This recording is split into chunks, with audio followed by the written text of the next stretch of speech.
নমস্কার, Shivshakti জ্যোতিষালয় YouTube channel ও Facebook পেজের আরেকটি নতুন এপিসোডে সকলকে আবারও স্বাগত জানাই।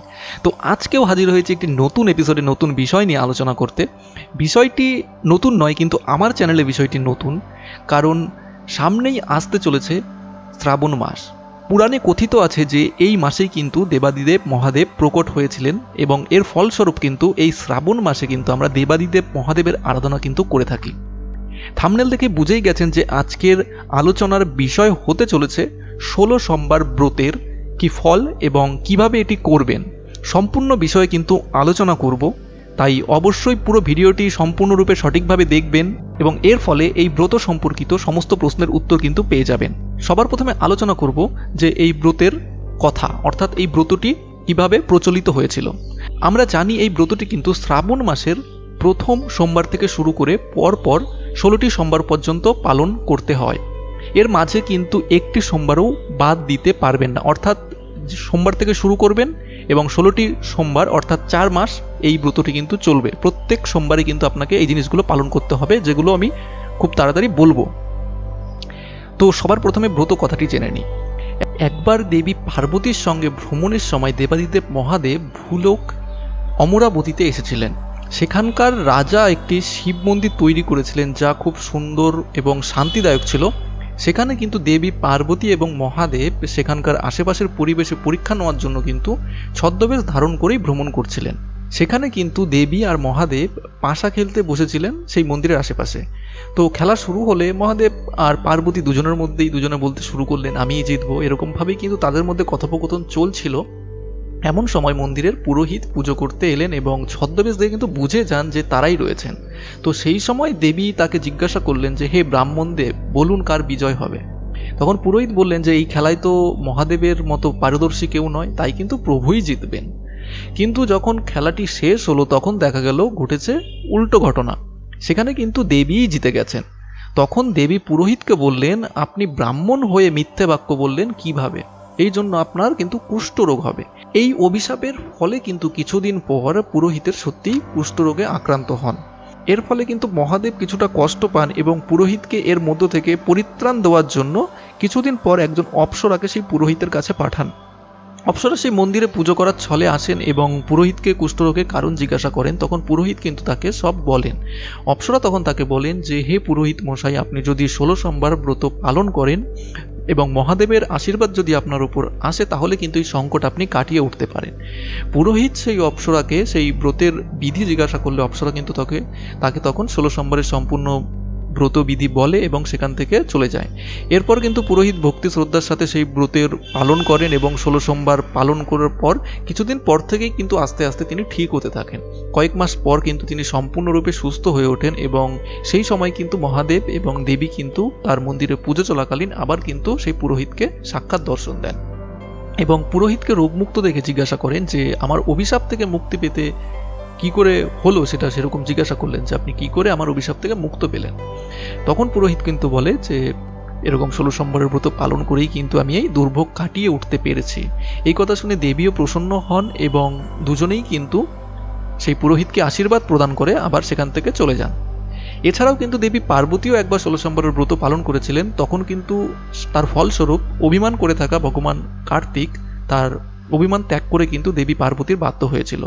তখন কার্তিক দেবও জিজ্ঞাসা করেন যে, কেন আমার মন আপনার চরণেই আশ্রিত হয়ে থাকে সব সময়। তখন দেবী তাকে 16 সোমবার ব্রতের ব্যাপারে কিন্তু বলেছিলেন। এরপর কিন্তু কুমার কার্তিকেও এই ব্রত পালন করেছিলেন এবং তার হারিয়ে যাওয়া বন্ধুকে আবার খুঁজে পেয়েছিলেন এবং সেই বন্ধু আবার নিজের বিবাহের মনস্কামনা পূরণের জন্যও সেই ব্রত পালন করেছিলেন, যার ফলস্বরূপে কিন্তু একজন সুলক্ষণা রাজকন্যার সঙ্গে তার বিয়ে হয়েছিল এবং তাদের একটি সুযোগ্য পুত্র সন্তান লাভের আশায় রাজকন্যাও আবার 16 সোমবারের ব্রত পালন করেছিলেন, যার ফলস্বরূপ তিনি একজন সুযোগ্য সন্তানের জননী হন।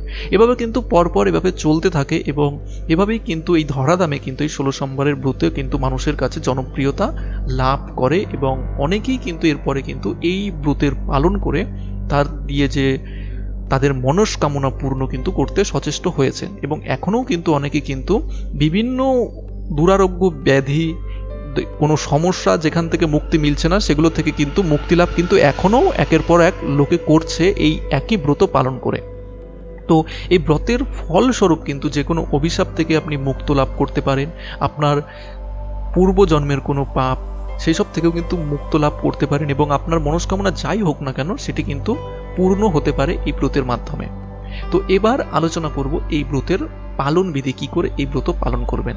সবার প্রথম দেখুন, এটি কিন্তু একটি শৈবাচার বিধি এবং শৈবাচার বিধিতে শিবের আরাধনা করার জন্য কিন্তু অবশ্যই রুদ্রাক্ষ ধারণ করা প্রয়োজন আছে এবং মাথায় ত্রিপুণ্ড অঙ্কন করার প্রয়োজন আছে।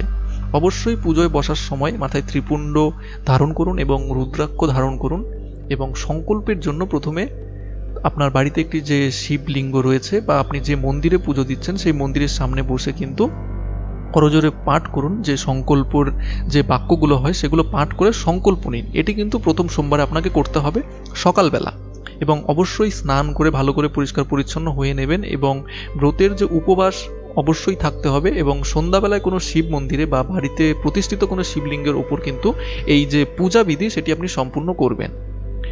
এবং এটি করার জন্য প্রথমে অবশ্যই উমাশঙ্করকে স্মরণ করুন এবং তাদের কোনো মন্ত্র জপ করুন, তাদের কাছ থেকে আশীর্বাদ প্রার্থনা করুন। এরপর কিন্তু পরিষ্কার জল দিয়ে শিবলিঙ্গের অভিষেক করুন। যে মন্ত্র দ্বারা শিবলিঙ্গে জল দিয়ে অভিষেক করবেন সেটি হচ্ছে ওম মহাশিবায় সোমায় নমো শুদ্ধ দদকেন স্নাপয়ামি।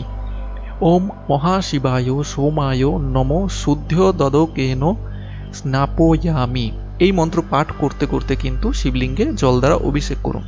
এরপর গোদুগ্ধ, গরুর দুধ দিয়ে শিবলিঙ্গের অভিষেক করবেন এবং এর মন্ত্রটি হচ্ছে ওম শ্রী শাম্ব সদা শিবায় নমো ক্ষীরেণ স্নাপয়ামি। ওম শ্রী শাম্ব সদা শিবায় নমো ক্ষীরেণ স্নাপয়ামি। এই মন্ত্র পাঠ করতে করতে শিবলিঙ্গে কিন্তু গোদুগ্ধ অভিষেক করুন। গোদুগ্ধ দেওয়ার পর আপনাকে কিন্তু আখের রস যদি না থাকে চিনি জলে মিশিয়ে সেইটিও কিন্তু দিয়ে আপনি শিবলিঙ্গের যে অভিষেক আপনি করতে পারেন। এর জন্য আপনাকে কি করতে হবে, ওম শাম্ব সদাশিবায় নমো শর্করয়া স্নাপয়ামি এই মন্ত্রটি পাঠ করতে করতে সেই জলটি কিন্তু দিয়ে শিবলিঙ্গের অভিষেক করান। মন্ত্রটি কি আবারও বলে দিচ্ছি, ওম শাম্ব সদাশিবায় নমো শর্করয়া স্নাপয়ামি। শর্করা অর্থাৎ চিনি বা জল, এখানে শর্করা বলতে কিন্তু বোঝানো হয়, এবং চিনির জল বা আখের রস দিয়ে অভিষেক করার পর কিন্তু শিবলিঙ্গে ভস্য নিবেদন করুন এবং সেই ভস্য দিয়ে শিবলিঙ্গে একটি ত্রিপুণ্ড অঙ্কন করুন। ত্রিপুণ্ড অঙ্কন করার সময় কিন্তু যে মন্ত্রটি জপ করবেন সেটি হচ্ছে ওম শ্রী শাম্ব সদাশিবায় নমো বিভূতিং ধারয়ামি। ওম শ্রী শাম্ব সদাশিবায় নমো বিভূতিং ধারয়ামি। এবং ত্রিপুণ্ড অঙ্কন করার পর শিবলিঙ্গে লাল চন্দন দিয়ে লেপন করুন। এর জন্য যে মন্ত্রটি জপ করবেন, লাল চন্দন যদি না থাকে তাহলে সাদা চন্দনও কিন্তু এখানে ব্যবহার করতে পারেন। এর জন্য যে মন্ত্রটি জপ করবেন সেটি হচ্ছে ওম শ্রী শাম্ব সদাশিবায় নমো চন্দনং ধারয়ামি। ওম শ্রী শাম্ব সদাশিবায় নমো চন্দনং ধারয়ামি। এবং চন্দন লেপন করার পর কিন্তু কোনো সাদা বর্ণের ফুল, বেলপাতা, আতপ চাল এগুলো কিন্তু অর্পণ করুন এবং যে মন্ত্র দ্বারা অর্পণ করবেন সেই মন্ত্রটি হচ্ছে ওম শ্রী শাম্ব সদাশিবায় নমো নানাবিধ পুষ্পানি অক্ষতং বিল্বপত্রানি সমর্পয়ামি। আবারও বলে দিচ্ছে মন্ত্রটি, ওম শ্রী শাম্ব সদাশিবায় নমো নানাবিধ পুষ্পানি অক্ষতং বিল্বপত্রানি সমর্পয়ামি। তো মন্ত্রগুলি অনেকটা বড় হচ্ছে, আমি কিন্তু মন্ত্রগুলি সব টেলিগ্রাম চ্যানেলে টেক্সট আকারে দিয়ে দেবো, টেলিগ্রাম চ্যানেলে যোগদান করুন, সেখান থেকে কিন্তু সব পেয়ে যাবেন। এরপর ফুল, আতপ চাল এসব অর্পণ করার পর শিবলিঙ্গের সামনে অবশ্যই যে নৈবেদ্য রাখা থাকবে সেটি সাজিয়ে, সেই নৈবেদ্যর মন্ত্রটি যেটি পাঠ করবেন সেগুলি সাজিয়ে দেবেন। সেই নৈবেদ্য সাজিয়ে দেওয়ার যে মন্ত্রটি সেটি হচ্ছে ওম শ্রী শাম্ব সদাশিবায় নমো নৈবেদ্যং নিবেদয়ামি। ওম শ্রী শাম্ব সদাশিবায় নমো নৈবেদ্যং নিবেদয়ামি। এরপর একটি থালায় প্রজ্বলিত প্রদীপ প্রজ্বলন করুন। অবশ্যই কিন্তু ঘি দ্বারা প্রদীপ প্রজ্বলন করবেন, সেটিকে আপনার ডান পাশে রাখবেন এবং ধূপকাঠি সাজিয়ে কিন্তু শিব আরতি করবেন। এবং শিব আরতি আপনার যেটা পছন্দ হয় সেরকম হিসাবে কিন্তু আপনি শিব আরতি করতে পারেন। শিব আরতি করার পর আপনাকে যেটি করতে হবে, কিছু ফুল বেলপাতা নিয়ে শিবলিঙ্গে কিন্তু পুষ্পাঞ্জলি অর্পণ করুন। পুষ্পাঞ্জলি অর্পণ কিন্তু আপনি যে কোনো আপনার দৈননিত্য যে বইগুলি পাওয়া যায় সেখানে পেয়ে যাবেন। এটি অনেকটি বড় মন্ত্র, তাও যদি প্রয়োজন হয় আমাকে বলবেন, আমি কিন্তু টেলিগ্রাম চ্যানেলে সেটি দিয়ে দেবো। এবং পুষ্পাঞ্জলি অর্পণ করার পর শিবলিঙ্গ ভক্তিভরে প্রণাম করুন এবং শিবের যে প্রার্থনা স্তোত্রম সেগুলি পাঠ করুন। এর কিছুক্ষণ পর কিন্তু শিব চরণামৃত সংগ্রহ করুন এবং তা পান করে প্রসাদ গ্রহণ করুন। এবং অবশ্যই উপবাস ভঙ্গ করে যে কোনো নিরামিষ দ্রব্য কিন্তু আপনি খেতে পারেন ওই দিন। এবার কিন্তু কিছু জিনিস নিষিদ্ধ রয়েছে এই দিনগুলিতে, কিছু জিনিস নিষিদ্ধ যেগুলো আপনি করতে পারবেন না, সেগুলো আমি ফার্স্ট বলে দিই। প্রথমত, দিনের বেলায় কিন্তু ঘুমানো চলবে না, নেশাজাত দ্রব্য সেবন করা চলবে না, একদম ব্রহ্ম মুহূর্তেই কিন্তু উঠে পড়ার চেষ্টা করবেন, আর কোনোরূপ কোনো নেশাজাত দ্রব্য গ্রহণ করবেন না, আমিষ জাতীয় কোনো খাবার খাবেন না এবং ব্রহ্মচর্য সম্পূর্ণ পালন করবেন, মিলন কার্যে লিপ্ত হবেন না, কোনো মানুষকে অপমান করবেন না, হেনস্থা করবেন না, ঠকাবেন না বা কারোর ওপর আঘাত করবেন না, কোনোরূপ কোনো পাপ কর্ম কিন্তু করা থেকে বিরত থাকবেন। এগুলো যদি করেন তাহলে কিন্তু সেরকম ফল লাভ হবে না, সেই ফল লাভের যে ফলটা সেটা কিন্তু নষ্ট হয়ে যাবে।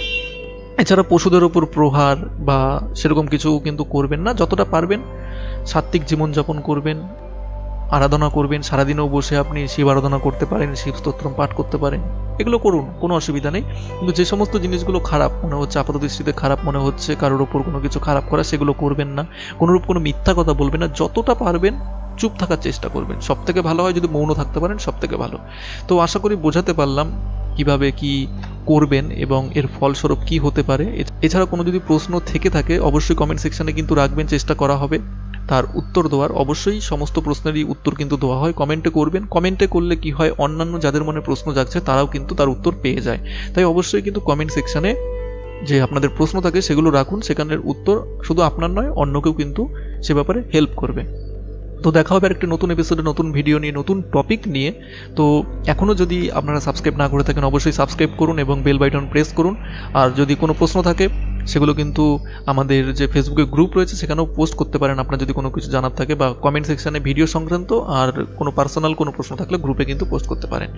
আর আমাদের সঙ্গে যদি যোগাযোগ করতে চান বা আমার দ্বারা কোনো কাজ করাতে চান বা জন্মছক বিচার করাতে চান তাহলে অবশ্যই কিন্তু যে ডেসক্রিপশনে যে ডিটেলস দেওয়া রয়েছে সেগুলোর মাধ্যমেও যোগাযোগ করতে পারেন। তো দেখা হবে একটা নতুন এপিসোডে, ততক্ষণ ভালো থাকবেন, নমস্কার।